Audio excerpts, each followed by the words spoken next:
Lockdown special के lesson 2 के special class में आज आप सीखेंगे पार्ट्स ऑफ स्पीच के बारे में। इसके सभी भेदों के बारे में आप एक एक करके सभी जानेंगे।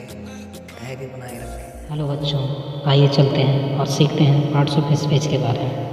तो parts of speech English grammar का बैकबोन कहा जाता है। इसके बिना अंग्रेजी की कल्पना संभव नहीं है। अगर आप अंग्रेजी को अच्छे से समझना चाहते हैं, लिखना चाहते हैं, बोलना चाहते हैं, तो पार्ट्स ऑफ स्पीच को समझना बिल्कुल ही बेहद ही ज़रूरी है। एक एक बातों को ध्यान से सुनिएगा। इस छोटे से वीडियो में आज मैं आपको पार्ट्स ऑफ स्पीच के जितने भी भेद होते हैं उनका परिचय कराऊंगा। इनके नाम को जानेंगे हिंदी और इंग्लिश दोनों में। उसके बाद अगले वीडियो में मैं इनके यूजेस को आपको बताऊंगा। इसे इंग्लिश ग्रामर का बैकबोन कहा जाता है, क्योंकि इसके बिना अंग्रेजी संभव ही नहीं है। If you want to learn speak and write English then you will have to know about this chapter. कृपया इसे ध्यान से देखें, तभी आप इंग्लिश को अच्छे से समझ पाएंगे। तो चलिए चलते हैं, वीडियो को आगे बढ़ाते हैं और जानते हैं कि इसके भेद कितने होते हैं। तो there are 8 parts of speech, यानी पार्ट्स ऑफ स्पीच की कुल मिला के 8 भेद होते हैं। याद रखेंगे, 8 पार्ट्स ऑफ स्पीच के भेद होते हैं। तो एक एक करके जानते हैं कि 8 होते आखिर कौन है। तो पार्ट्स ऑफ स्पीच के जो फैमिली मेंबर्स हैं उनमें जो सबसे बड़ा है, यानी पहले नंबर का जो इसका बेटा है, उसका नाम है नाउन। नाउन आपने सुना भी होगा, इसको हिंदी में संज्ञा कहते हैं।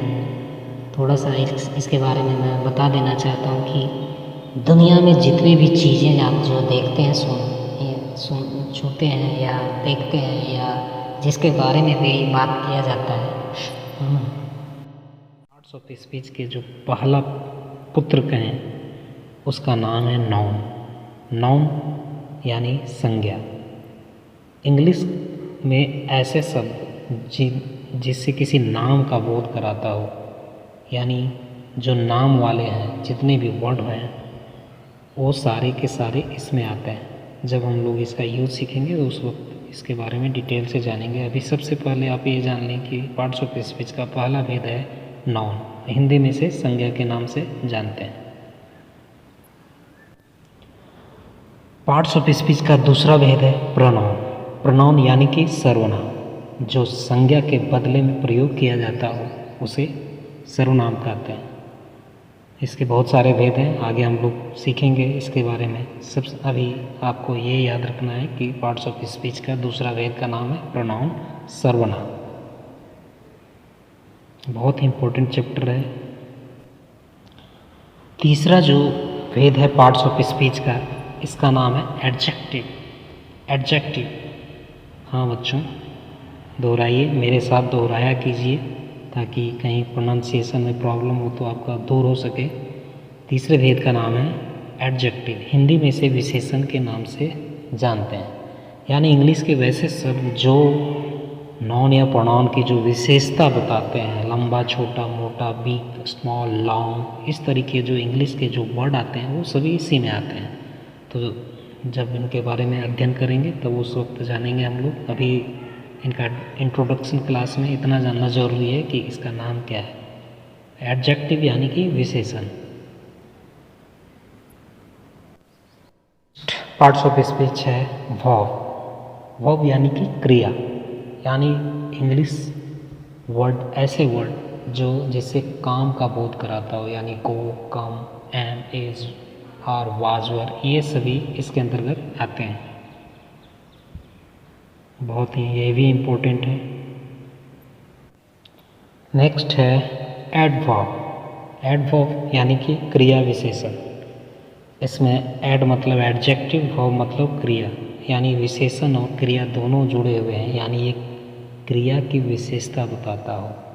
यानी जैसे हम लोग बोलते हैं स्लोली, स्लोली, क्विकली, ये सारे वर्ड इसमें आते हैं। तो जब भी हम लोग क्रिया की विशेषता, धीरे धीरे चलना, तेज़ी से चलना, इस तरीके के जो वर्ड आते हैं वो इसी में आते हैं। तो जब हम इसका यूज़ सीखेंगे और इसका डिफिनेशन जानेंगे तो ये क्लियर होगा।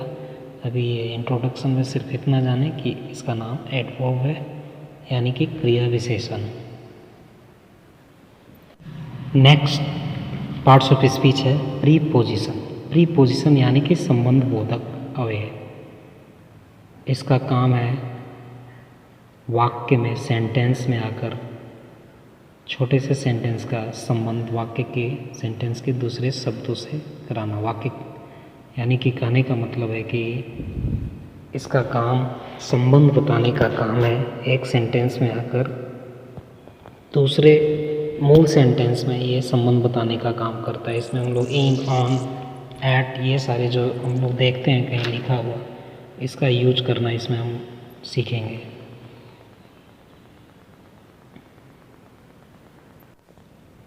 Conjunction. Next parts of speech है कंजंक्शन, यानी समुच्चय बोधक अव्यय। इसे संयोजक के भी नाम से जानते हैं और इसका काम है दो सेंटेंस को जोड़ने का काम ये करता है। दो सेंटेंस होते हैं, उनको कुछ वर्ड्स के जरिए, जैसे एंड, बट, अदरवाइज, इस तरीके के बहुत सारे हैं कंजंक्शन। वो जब हम लोग इसको डीपली जानेंगे उस वक्त। सबसे अंतिम पार्ट्स ऑफ स्पीच है इंटरजेक्शन। इंटरजेक्शन यानी कि विस्मयादि बोधक अव्यय। इसमें हम लोग अपने मनोभाव जो प्रकट करते हैं, जब हमारे जीवन में कुछ दुख आता है, तकलीफ आता है या खुशी आता है, तो उस समय हम लोग जो हुर्रा, आह, ओ, अलास, ये सारे वर्ड का जो इंग्लिश वर्ड का यूज हम लोग जब करते हैं तो इसका यूज किया जाता है इंटरजेक्शन। तो ये रहे 8 पार्ट्स ऑफ स्पीच। उम्मीद करते हैं आप सभी इसका ज्ञान ले लिए होंगे। आइए बच्चों रिवीजन कर लेते हैं। सबसे पहला पार्ट्स ऑफ स्पीच है नाउन, उसके बाद प्रोनाउन, तीसरा एडजेक्टिव, चौथा वर्ब, पांचवा एडवर्ब, छठा प्रीपोजिशन, सातवां कंजंक्शन, आठवां इंटरजेक्शन।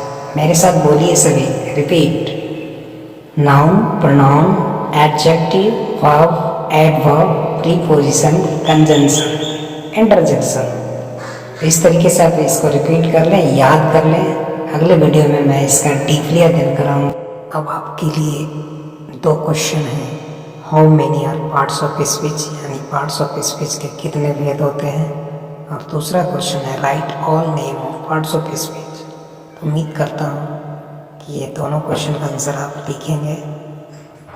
तो चैनल को सब्सक्राइब करें और बेल आइकन को ज़रूर दबाएं ताकि आप तक वीडियो सबसे पहले पहुंचे। देखने के लिए सभी को धन्यवाद। Thanks for watching.